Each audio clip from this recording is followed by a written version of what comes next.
Hotepe bakhanyiselwa.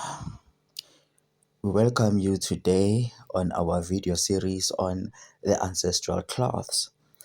Our main focus on this video is this cloth right here, the eagle cloth. The eagle bakhanyiselwa is a universal bird. It is a very sacred bird. It is an ancestral bird. So this cloth is a very important cloth.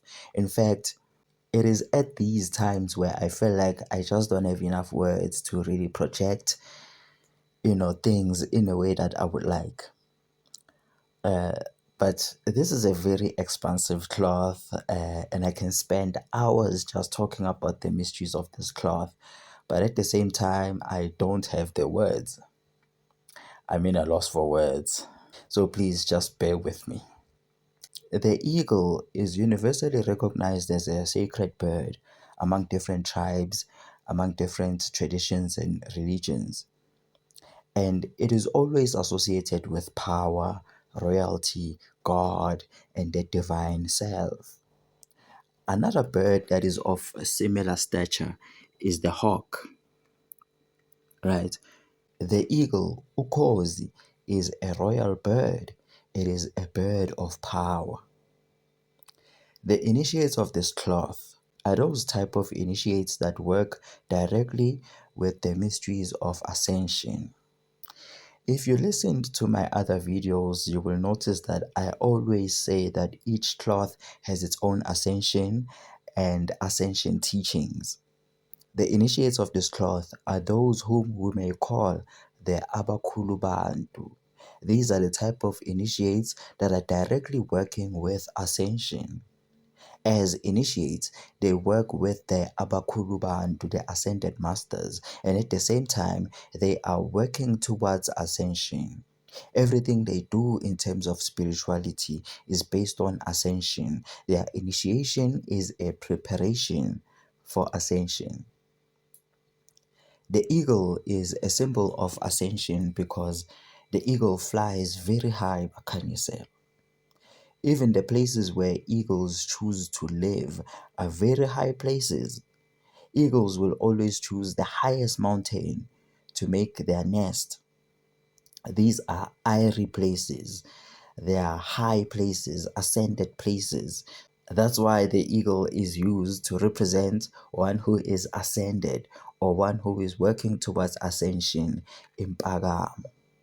Though the eagle flies high, it actually sees everything that is happening below it, all the way to the things that are happening underwater.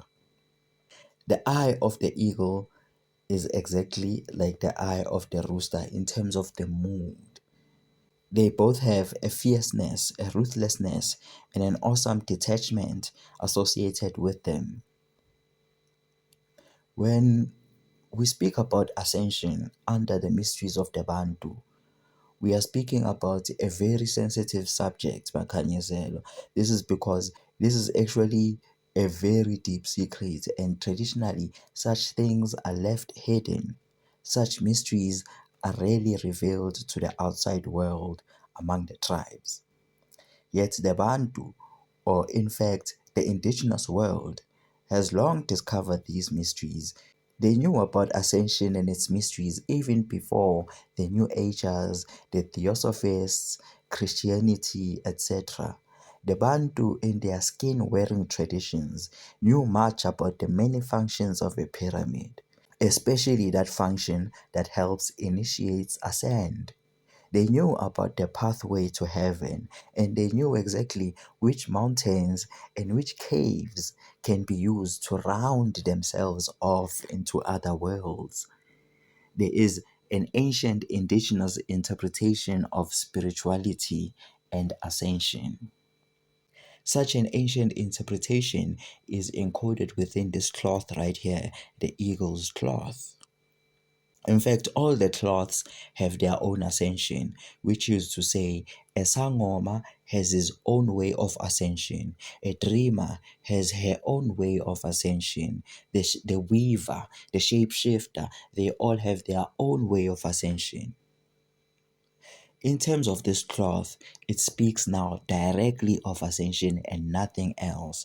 Therefore, the eagle is also connected with all the other cloths, since all the cloths have their own ascension, and the eagle itself is ascension, right?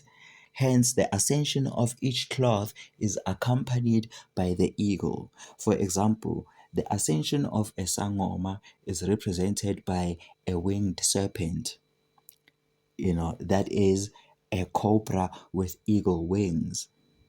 The ascension of a lion priest is represented by a winged lion. In other words, a lion with eagle wings.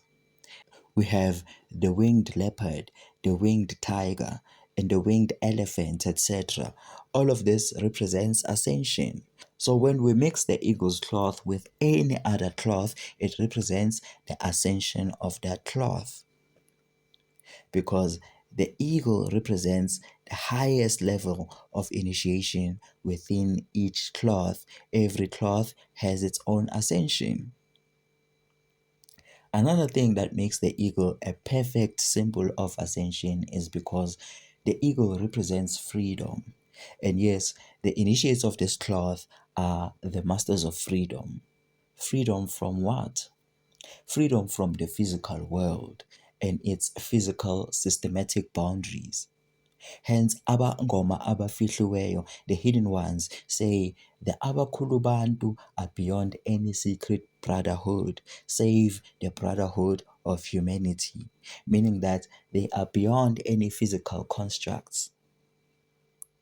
Just like the initiates of this cloth, who are free from the limitations of minimizing spirituality into a trade.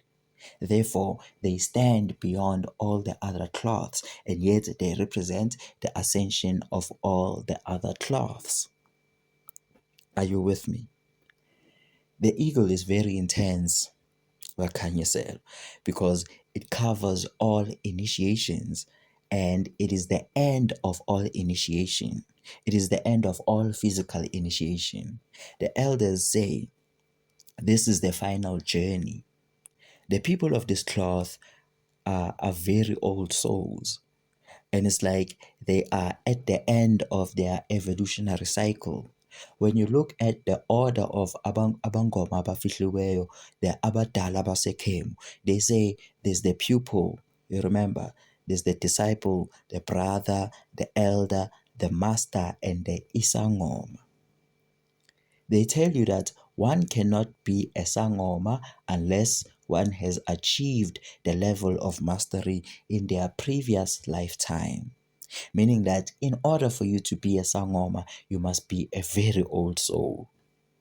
And when you are an old soul, it means you are at the final stages of your evolutionary cycle. At this stage, all that is left is for you to ascend and become umkhulumuntu. You cannot be called to this cloth unless you are an old soul and you are at the end of your evolutionary cycle as a human. Hence, we say ascension is a calling. If it's true that humanity is called to ascend, then this also means that humanity is old enough to receive such mysteries. All of us have incarnated more than once or twice during the past 6,000 years. None of us right now are newcomers on this earth. We've been here before. Again, this is but a way of talking. It is a linear way of talking about secular time. The initiates of this cloth may dream of eagles. And this is the one dream that is very, very important. This one dream is enough and it says a lot. The eagle comes and it goes and it never returns. So if you are not able to catch on to its flight, it will leave you behind. You only get one shot at the eagle. Again, this is a way of talking. Right now, people have their own varying interpretations of what ascension actually is. And this was the case even with the old ones. Among the old tribes, there was always a group of people that were working towards ascension. There were varying types of initiates who understood ascension in their own way. And in this, there were varying types of initiates who understood ascension in their own way. As a result, they discovered and achieved certain feats of power. Ascension means not dying, ukungafi, and this on its own can be interpreted in many ways. Even now, I'm sure when you hear this, you will have your own interpretation of what it means, ukungafi, what it means not to die. For some initiates, ukungafi, not to die, means immortality. It means they exist in the body without dying, like Abulumukhanda, Abototh, and the likes. We are talking about people who remain in their original human body without dying or without switching bodies. In the Emerald Tablets, Thoth even talks about how he keeps himself immortal and how one can immortalize the body by doing what he does. Even the old ones, now they discovered many strange ways of making themselves immortal. With this, they called themselves ascended masters, the Abakulubantu. But this is not true ascension because the human body is not created to last forever. That is why people who have attained immortality in their human body have to do a lot of strange things in order to maintain their immortality, their physicality. Like Lumukanda, one who developed a strange disease as a result of being immortal. So he had to now consume stars to keep him alive. One can only imagine what that actually means. In fact, such stories are there to teach us about the futility of immortalizing the human body. Other initiates, indeed, they also realize that humans cannot achieve immortality as long as they are in the human body. The human body cannot be used as a container for the immortality of the spirit. So it cannot be as immortal as the spirit. These initiates then looked around nature for a perfect container. They looked at the animals and saw that an animal body is also not made for immortality because many animals don't live that long, and those that do were found not to be the ideal containers. After this, they looked at plants and they found that plants have a much longer lifespan than humans and animals. Even though they are not immortal, but they can live for a considerable amount of time. They also saw that humans are energetically akin to plants. They saw that human beings are but upside down mobile trees. So changing oneself into a tree is not that much energetically different. And that is exactly what they did. They energetically patterned themselves into particular trees, and thus they literally changed into trees. With this, they existed for a long time as trees, and that is how they became immortal, the Abangafi. Other initiates were now not agreeable with this, saying it is still not true ascension because trees do live for a long time, yes, but they do not exist forever. Plus, this thing of being immobile, being in one place and not being able to move was a disadvantage for them. They then realized that in truth, no container in this world can contain the immortality of the spirit. So they looked for other ways. They then studied other life forms like non physical entities, and they realized that spiritual entities actually live way longer than any physical life forms. So they worked closely with these entities to create an energetic affinity with these entities. Ultimately, they patterned themselves, or rather, they opened themselves up so that they can be pulled by these entities into the spiritual world whole bodily.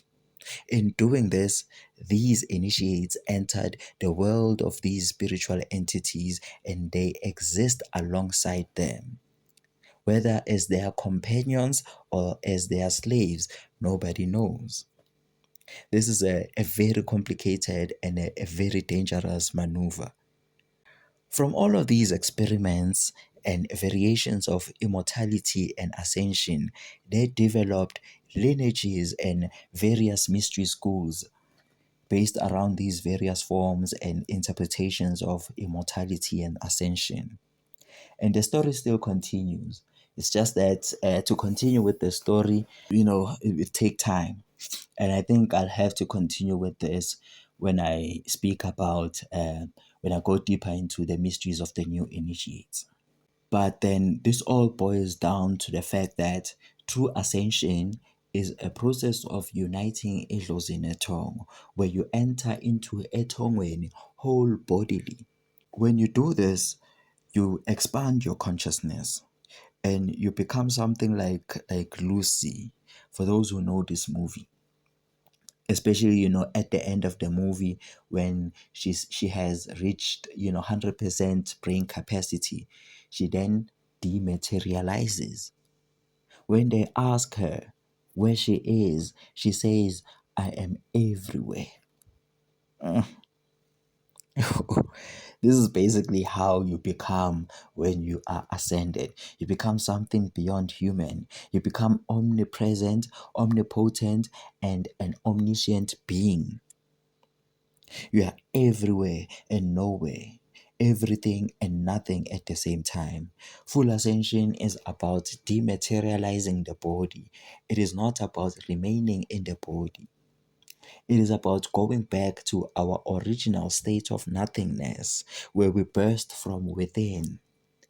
A literal burst of light occurs and we turn into a puff of smoke that slowly ascends up to the sky, leaving nothing behind, not even little particles of ash. Many people these days say that we are ascending to the fifth dimension. Not that we will disappear, but we will keep our human bodies. We will exist in this world, but on a higher level of consciousness.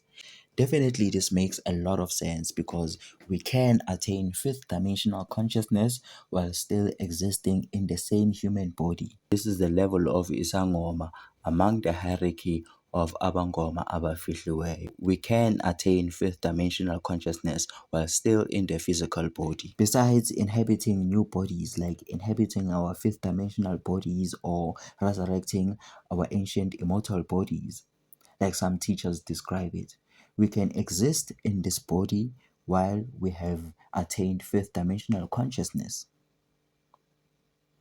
This is, in fact, the level of Isangoma within the hierarchy of Abangoma Abafihliweyo. A being who has attained consciousness on the plane of the real self is a fifth dimensional being. This is Isangoma. But we cannot attain sixth dimensional consciousness while we are still in the physical body. The minute we attain this level, the body bursts into flames. The body cannot withstand sixth dimensional consciousness and anything higher. This is why it dematerializes into nothingness. And yet, in this case, consciousness will continue to exist. Ascension as an initiation is very challenging and intense and really close to impossible. Initiates have to go through the most and they have to be very resourceful in order to get themselves to the other side. They have to gather all of their strength. They have to gather all the pieces of themselves so that they are complete and are ready for the final journey. This is done with much preparation and much awareness. Initiates usually have to undergo very dangerous procedures in order to prepare themselves for ascension. When you are working towards your ascension under this cloth, the energies can become very intense as you grow as an initiate. So, initiates have to exercise absolute self control over these powerful forces that can simply blow you away with their intensity.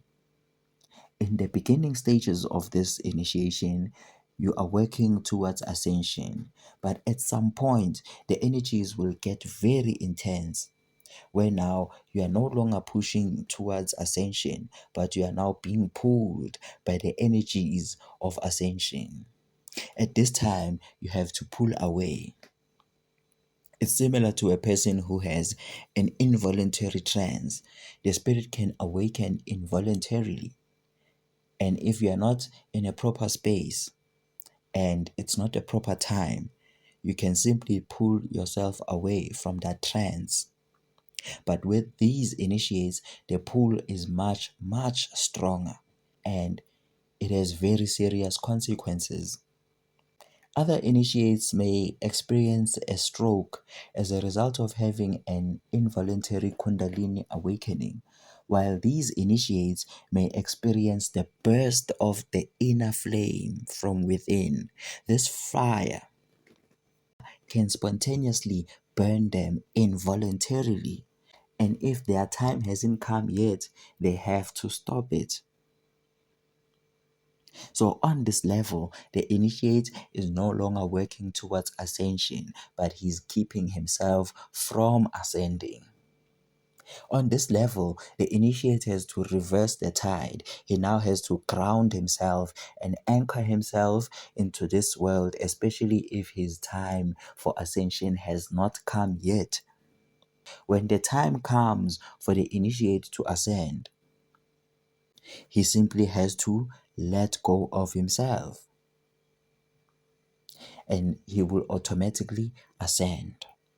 Because at this stage already, the forces of the world are pulling him away from this world. There is something in us that keeps us from evaporating out of this world. Ascension is about letting that part of ourselves loose. So at this point, it's like ascension is really about letting go of that part of yourself that anchors you into this world. The initiates who travel the path of ascension usually ascend before they actually ascend, which means they undergo very dangerous procedures of going into the spirit world whole bodily as means of preparation. They go in and out of these worlds for several times until a time when they will go into the other realms and will never return. Their initiation is mostly focused towards ascension. So every activation that they undergo prepares them for their final journey. Each activation loosens them from this world in a certain way. These are very intense activations, as you might imagine.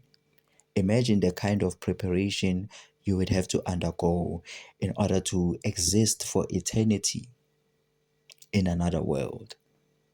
If it's very stressful to move from one house or one apartment to another, imagine how stressful it is to move permanently from one world to another consciously. In this cycle, the mysteries of ascension are strictly in the realm of the new initiates. The old ones were not really concerned with ascension, although some of them knew about it. So when you are working with this cloth, you are working with Itong. Also, you are working towards overcoming death. That's why this cloth is also connected with the mysteries of the afterlife and the mysteries of death defying. You can't escape death unless you are well versed with its mysteries. One of the gifts Bakanyiselwa that are connected with this cloth is the gift of levitation, flying, and keep in mind that these initiates don't really need a basket or a mat to fly. They just fly by themselves. This is why one of the secret initiations of this cloth is the initiation of jumping off a cliff. The only way to survive such an initiation is to fly. And you fly by dematerializing the body. But in all of this, your consciousness must be intact.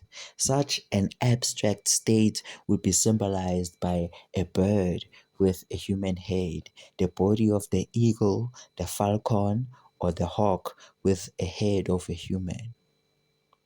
Indeed, the falcon, the eagle, and the hawk are actually connected and they all fall under the same cloth. They fall under this cloth right here.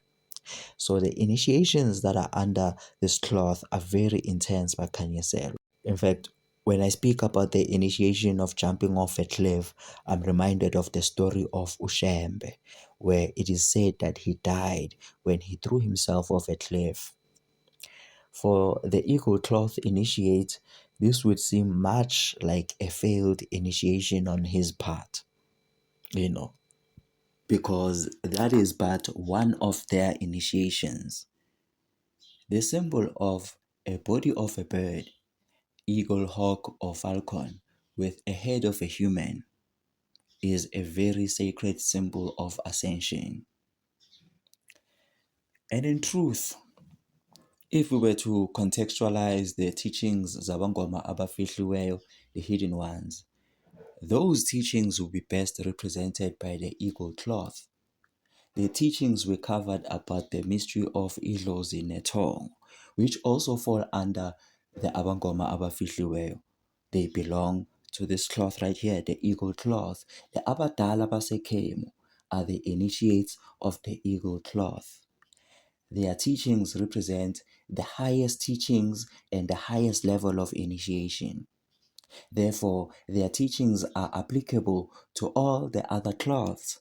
Just like the eagle cloth itself, it represents the highest level of initiation, and at the same time, it is applicable to every other cloth because it represents the ascension of each and every cloth. Like I said, the ascension of Inyanga, the ascension of Isangoma, the ascension of a rainmaker, the ascension of a high priest, etc. Thus, the teachings that are associated with this cloth are the teachings of the ascension of a Sangoma, the ascension of a Nyanga, the ascension of a rainmaker, the ascension, etc. They are applicable for each lineage of initiation, do you understand? And they represent the highest aspect, which also means that they represent the most hidden aspect of each and every cloth. Last time we looked into the teachings Zabangoma Abafihliweyo, they told us that their lineage of initiation is connected to Isis or Set. Isis is also depicted as a woman with eagle wings. This is a winged human, which, as I said, represents ascension, just like the symbol of a winged lion, a winged cobra, a winged tiger, right? An eagle with a human's head, which is a very powerful and an ancient symbol indeed. The eagle's wings have always been used as a symbol of ascension. So the symbol of Isis with eagle wings is a perfect symbol of the ascension of human beings. It's a perfect symbol for the Abangoma Abafihliweyo and the initiates of this cloth. It's also a perfect symbol for the Aquarian age, the Aquarian cycle. Remember that this Aquarian cycle is complemented by Leo. Hence, we have the symbol of the winged lion. The wings on the lion represents Aquarius, and these are eagle wings. From the wings of the eagle, we get the feather of Ma'at. Ma'at is the Egyptian version of Aquarius, and Ma'at is also depicted as a woman with eagle wings, right? Exactly like Isis. Definitely, there is a connection between Isis and Ma'at. And all of this is also aligned with the female energy that is associated with this new cycle. You have Isis and Ma'at. And it's also crazy that when we look at Western astrology, the symbol of Isis, which is Libra, is the scale of Ma'at. So this cloth covers many of the other teachings that we have already covered, like the mysteries of the new initiates. We can say that the new initiates fall under this cloth right here because you cannot ascend when you are still part of the cycle of the old initiates. Ascension is strictly in the realm of the new initiates. It's the new dream. And this is quite literal because when dreamers ascend, they literally have to dream a new dream. They have to dream new dreams. They have to go beyond the old dreams. You know, I'm saying a lot of things in one sentence actually. Onendlebe makezwe. Let he who has an ear hear. Anyway, Bakanyiselwa, this cloth is very intense. It has a lot of mysteries. It has all the gifts. To some extent, it has all the burdens. It has all the initiations. And it is ascension on its own. Bakanyiselwa, we've come to the end of our video for today. We do thank you for joining us. In fact, it has been a long journey with these cloths.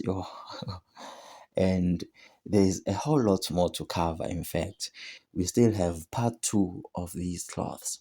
And we are actually left with, for part 1, for this season, if we may call it that, this part 1 season, we are left with only um, 1 or 2 cloths, 1 or 2 episodes. Then there's going to be like an ebook, right? So that's gonna package everything into one. So that's, those are one of the things that we're actually working on right now. So please, if you like our work and find it beneficial, do support us. And even with regards to donations, we are also open to that. If your heart wants to give a token of appreciation for the work that we do, you can do so. You're definitely not obliged. You can only offer a token of appreciation only if you feel like you want to do so. We've included our contact numbers and our Capitec account numbers on the description section below the video. Remember, if you have any questions or comments about the video, do engage us on the section. For now, we can only say, Zao.